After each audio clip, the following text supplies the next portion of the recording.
Cheney, welcome to the Cumber Show.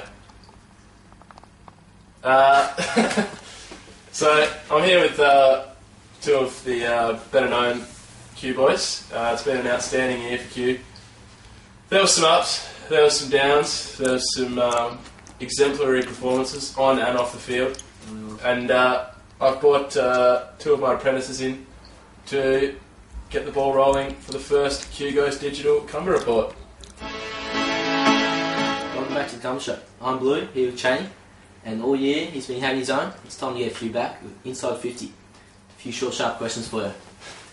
Set the timer, off we go. Who has worse small man syndrome, Junior or Mooley? Well, I'd say definitely Mooley with his sledging on Scalesy. Who is better at scoring, Jimmy or Toddy? I'd probably say I'd have to go with Chris Todd, but James Grant is the way he scores is always much more enjoyable for the team. Of course. Who is the worst dresser, Reedy or Matty Gale? Oh, that's so hard. I mean, Reedy is obviously wearing some horrible stuff, but I know Matty Gale has a pretty bad canvas to work with. But I'm going to have to go Reedy. The peacock is just disgraceful. Does Jimmy Grant pull off wearing jeans and runners? Yes, I think he does. Alright. Who is better at being unnoticed, the boss or the ninja? The ninja. You can't not notice the boss. He doesn't say a lot, but that man's presence is everywhere. Is Matty Gale's secret crush Ellen DeGeneres? Well, rumours, yeah, I'd say so. Who has the better eye, Alex Boston on the tackle or Scalesy on the big mouth dance floor? Oh, Scales on the big mouth dance floor. And not just his own eye, he's got eyes in the back of his head looking out for his fellow Cumbers. Is Sharpie so old he tells you he invented hockey? Sharpie has told me a few old stories, but he's a Chinny, I'll lock him away. There's a lot to be learnt. Each training session, does Nathan remind you how good he is? Well, those two earrings do, certainly. When Paddy got sent off in the grand final, did Mulcair instinctively run off the field? Mulcair was surprised. He questioned, and I actually think he was a little bit disappointed with Paddy for stealing his thunder. Oh, yeah. What was longer, Toddy's scoring streak or Boston's code of silence? The boss's code of silence because it's still going. Do the gals bicker like an old married couple? Or triple?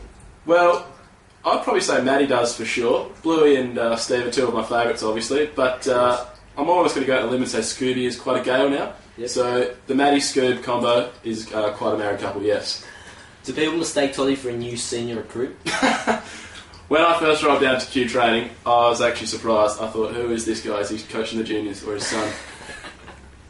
What's more of a guarantee, PB at Collins Quarter on a Friday night or PB for getting game time on a Saturday?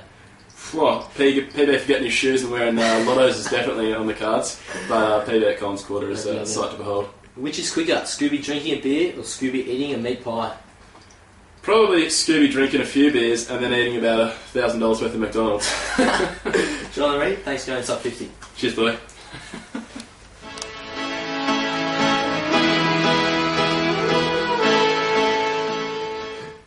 Welcome back to the Cumber Report. I'm here with Henry and Bluey to discuss the big player vote count. Dukes, where'd you get that hat from? Raz. Robinson, what have I told you about lending people my Mraz hat? You're both grounded, not even for a week. Give me that.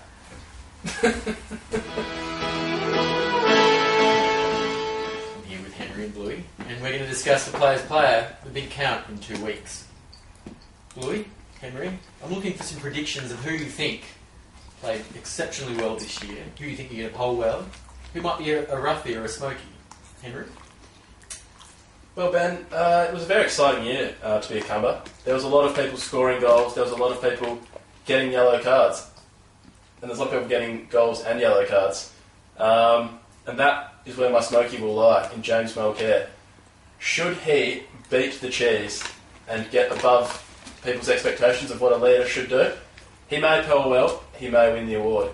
However, there's a lot of harsh men in our team, and I'd probably like to say he won't be rewarded for this activity.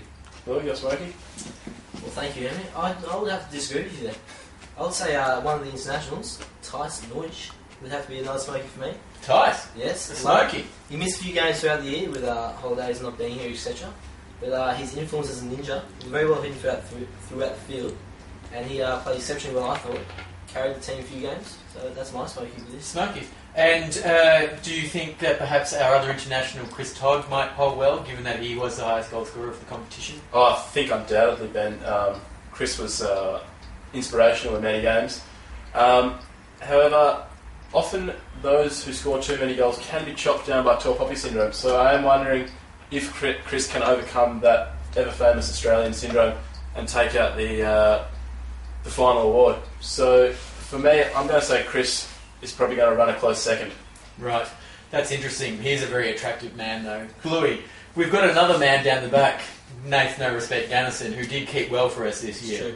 Any thoughts on how he may poll?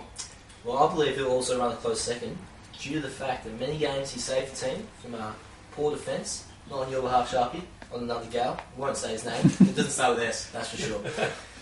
So Nathan, he carried the defence, I thought. His loud, booming voice that he has, with the nice Dutch accent, I think he's going to poll very well. Close second, though. Thank you very much, Bluey and Henry. My smoky will be James Grant, a very attractive man. He's just a goal-scoring machine. It's a pleasure to always be out in the field and watch him. And that's the Players Review. Thank you.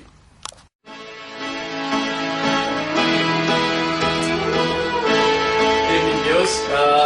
Sean Henry, aka the Frenchman here. For a lot of you, this is going to be a great relief. And I also am glad to be wrapping up the Cumber for this final year. It's been an unbelievable year. I'm sure a lot of you have enjoyed reading my report. I'm sure a lot of you have just thought I've been an absolute nugget all year. But that's what you get. So I've had a great time. Especially I'd like to say a big thanks to Simon Moore. He's been a great coach. He's given me a lot of time on the field, which I'm not used to getting. Simon Crackerbar has been unbelievable as well. Off the field, I'd like to add. He's been a great addition. And Gary Gart Grant, for giving birth to your son, for driving us to Albury, for driving us back from Albury, and for all the support on the bench, Gary, and all the band-aids that you administer to all our players. I'm sure we all thank you. So from the Frenchman to all of you out there in Kew land, thank you very much. I'm Bluey, thanks for watching. I'm Sharpie, thanks for watching. Yeah, probably will be. Yeah, can you, like, in that, can you do like a fake sort of... I can make sense. Yeah, so like a fake sort of concept to it.